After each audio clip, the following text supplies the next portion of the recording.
നമസ്തേ ജഗൽപതേ നമസ്തേ രമാപതേ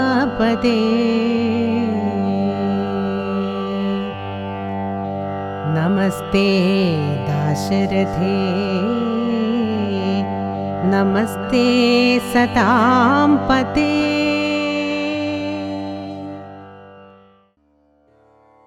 നമസ്കാരം. നമസ്കാരം.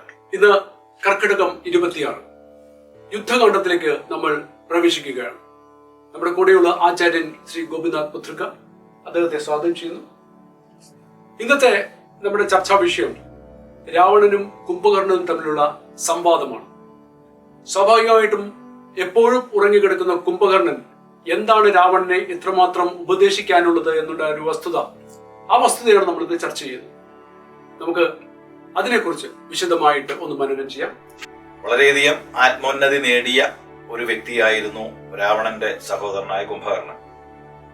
നമ്മള് കുംഭകർണന്റെ കഥ കേൾക്കുമ്പോൾ അദ്ദേഹം എപ്പോഴും ഉറക്കമാണ്. ആ ഉറക്കം എന്ന് പറയാൻ കാരണം അദ്ദേഹം പ്രത്യേകിച്ച് ഒരു കാര്യങ്ങളിലും ഇടപെടുന്നില്ല. അതുകൊണ്ടാണ് ആ ഉറക്കം എന്ന് പറയാൻ കാരണം. കുംഭകർണനാണ്, കുംഭം പോലുള്ള കർണത്തോടു കൂടിയവൻ. അസാധ്യമായ ശ്രവണശക്തിയും ധാരണാശക്തിയും ഒക്കെ അദ്ദേഹത്തിന് ഉണ്ടായിരുന്നു. നല്ല ആത്മജ്ഞാനവും സിദ്ധിച്ച ഒരു വ്യക്തിയായിരുന്നു. നല്ലൊരു പോരാളിയുമായിരുന്നു.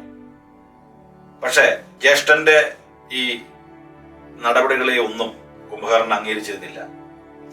സാധാരണ ജ്യേഷ്ഠൻ പറയുന്നത് കേട്ട് അനിയൻ സമ്മതം മൂളുകയാണെങ്കിൽ ഇവിടെ അങ്ങനെയല്ല. ആ നിദ്ര കൈവിട്ട് ഉണർന്ന കുംഭകർണൻ അഗ്രജനോട്, തന്റെ ജ്യേഷ്ഠനോട് പറയുന്നത് വളരെ വലിയൊരു കാര്യമാണ്. വേറൊന്നുമല്ല, ഈ ഭൂമിയിൽ ജീവിക്കുമ്പോൾ എല്ലാവരും ദേവത്വത്തിനായി പ്രാർത്ഥിക്കണം. രാവണനത് നല്ലൊരു ഉത്തരമായിട്ട് തോന്നുന്നില്ല. രാവണനെ പോലുള്ള ഒരു വ്യക്തിയോട് നീ ദേവത്വം ആഗ്രഹിച്ച് ജീവിക്കണമെന്ന് പറയുമ്പോൾ ഒരിക്കലും അദ്ദേഹത്തിന് അത് അംഗീകരിക്കാൻ പറ്റില്ല. മാത്രമല്ല, നീ ചെയ്ത കർമ്മങ്ങൾ, രാവണ, നീ ചെയ്തുകൊണ്ടിരിക്കുന്ന കർമ്മങ്ങളെല്ലാം നിന്റെ പ്രാണഹാനിക്ക് ഉപകരിക്കുന്നതാണ്. അത് നീ മനസ്സിലാക്കുക. കാരണം നീ അപഹരിച്ചത് ലോകൈകനാഥനായ ശ്രീരാമചന്ദ്രന്റെ ധർമ്മപത്നിയാണ്. അതുകൊണ്ട് തീർച്ചയായിട്ടും നിനക്ക് വരാൻ പോകുന്നത് പ്രാണഹാനി ആയിരിക്കും എന്ന് കുംഭകർണൻ ഉറപ്പിച്ചു പറയുകയാണ്. അതുകൊണ്ട് ജീവിക്കണമെന്ന് ആഗ്രഹമുണ്ടെങ്കിൽ നീ രാമനെ ശരണം പ്രാപിക്കുക. മനസ്സിലായില്ലേ? അപ്പൊ എങ്ങനെയുണ്ട്? രാവണന്റെ ശത്രുവിനെ ശരണം പ്രാപിച്ചു കഴിഞ്ഞാൽ ജീവിക്കുവാൻ സാധിക്കും എന്നാണ് കുംഭകർണൻ ഉപദേശിക്കുന്നത്. സീതാദേവി ഇവിടെ വന്നിരിക്കുന്ന എന്തിനാണ്? നിന്റെ ഈ സ്വർണമയിയായ ലങ്കയിൽ ദേവി എന്തിനു വന്നു നീ മനസ്സിലാക്കുന്നുണ്ടോ? നിന്റെ വധം മുൻനിർത്തിയാണ് വന്നിരിക്കുന്നത്.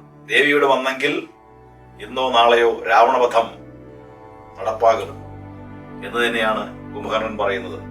അപ്പൊ വളരെ ദീർഘവീക്ഷണത്തോടു കൂടിയാണ് കുംഭകർണൻ സംസാരിക്കുന്നത്.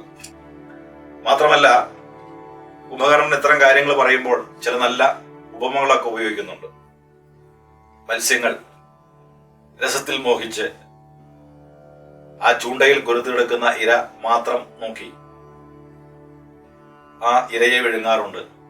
ഇത് ചൂണ്ടയിൽ ഉരുങ്ങിക്കിടക്കുന്ന ഇരയാണെന്ന് മത്സ്യങ്ങൾ മനസ്സിലാക്കുന്നില്ല. അതുപോലെയാണ് രാവണ നിന്റെ അവസ്ഥയും. മാത്രമല്ല, അഗ്നിയെ കണ്ട് ശലഭങ്ങൾ മോഹിക്കുന്നു. അങ്ങനെ ആ ശലഭങ്ങളും ഇല്ലാതാകുന്നു. രാവണന് ജീവിക്കണമെങ്കിൽ സീതാദേവിയെ രാമനെ ഏൽപ്പിച്ച് സാഷ്ടാംഗ നമസ്കാരം നടത്തി അപരാധമാണെന്ന് ബോധ്യപ്പെടുത്തി കൊടുത്ത് രാമനെ ശരണം പ്രാപിച്ചു കഴിഞ്ഞാൽ നിനക്ക് ജീവിക്കാൻ സാധിക്കും എന്നാണ് കുംഭകർണൻ പറയുന്നത്. ഇത് ചെറിയ ചെറിയ കാര്യങ്ങളാണ്. അതുകൂടാതെ അദ്ദേഹം പറയുന്നത് ഗുരുക്കന്മാരുടെ ശാസനയെ അംഗീകരിച്ചുകൊണ്ട് ജീവിക്കുവാൻ ശ്രമിക്കുക. നിന്റെ ഈ ദുഃഖത്തിന് കാരണം എന്താണ്? നീ ഇന്ദ്രിയവശകനാണ്. ഇന്ദ്രിയങ്ങളെ ജയിച്ചവർക്ക് ഒരിക്കലും ദുഃഖമുണ്ടാവുകയില്ല.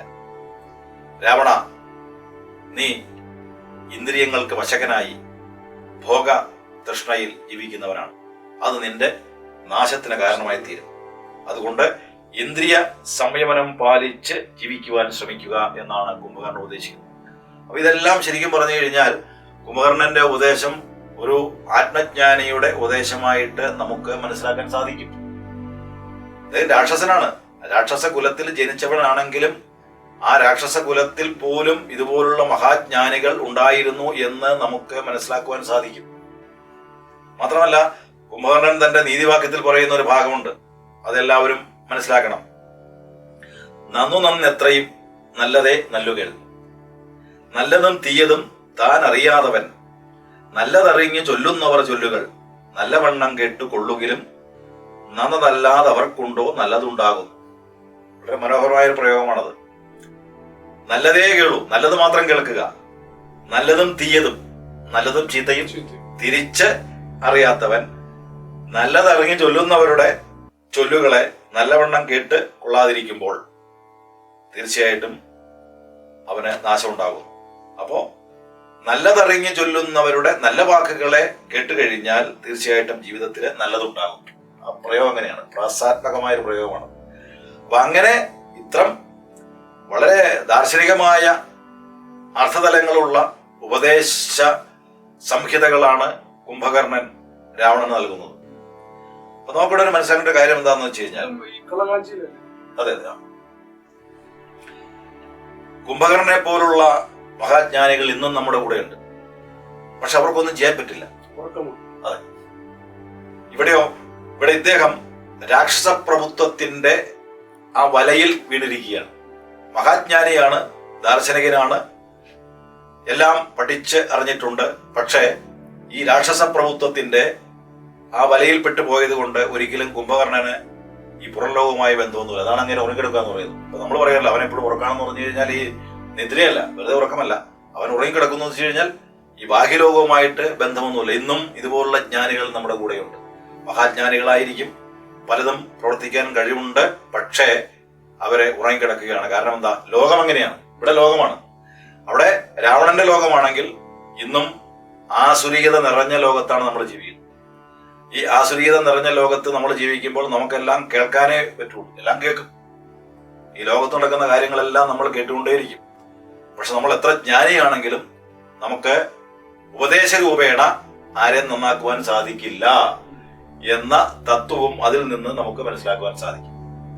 അപ്പൊ നമ്മൾ ഒരിക്കലും, ഇപ്പൊ നമ്മൾ ജ്ഞാനിയാണെങ്കിൽ പോലും ആ കുംഭകർണത്വം മേടിച്ച് ജീവിക്കേണ്ട ഗതികേടിലാണെങ്കിൽ നമുക്ക് ലോകത്തെ നയിക്കുവാൻ സാധിക്കില്ല. അപ്പൊ അതിൽ നിന്ന് പുറത്തു വരണം.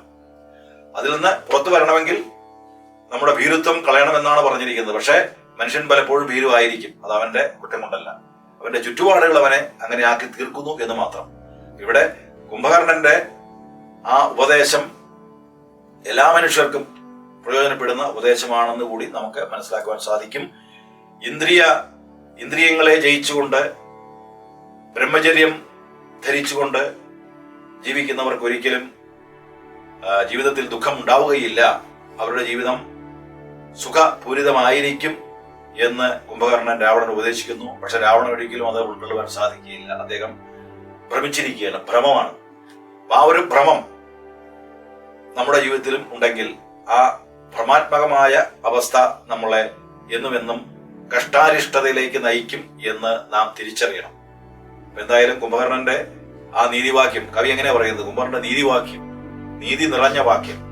ആ നീതി നിറഞ്ഞ വാക്യം ഇന്ന് ലോകത്ത് ജീവിക്കുന്ന കുംഭകർണത്വത്തിൽ പെട്ട് ജീവിക്കേണ്ടി വന്ന മഹാജ്ഞാനികൾക്ക് ഒരു പാഠമായി തീരട്ടെ എന്നാണ് പറയുവാനുള്ളത്. ആചാര്യൻ ഇവിടെ പറഞ്ഞു പൂർത്തിയാക്കിയത്, പണ്ഡിതനാണെങ്കിൽ കൂടി സാഹചര്യങ്ങളുടെ സമ്മർദ്ദം മൂലം കുംഭകർണൻ എന്ന ആ വ്യക്തി, അദ്ദേഹം രാക്ഷസനായിക്കോട്ടെ, അദ്ദേഹത്തിന്റെ പാണ്ഡിത്യം കൃത്യമായ രീതിയിൽ സമൂഹത്തിലേക്ക് എത്തിക്കുവാൻ അദ്ദേഹത്തിന് കഴിഞ്ഞില്ല. ഇതേപോലെയുള്ള ഒട്ടനവധി പേർ നമ്മുടെ സമൂഹത്തിലും ഇപ്പോഴുണ്ട്. ഇവിടെ യുദ്ധകാണ്ഡത്തിലെ ആദ്യ ഭാഗം കഴിയുകയാണ്. 26ാമത്തെ ഭാഗം ഇന്ന് ഇവിടെ സമാപിക്കുന്നു.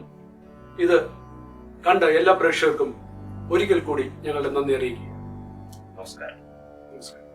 നമസ്തേ ജഗൽപതേ नमस्ते रमापते।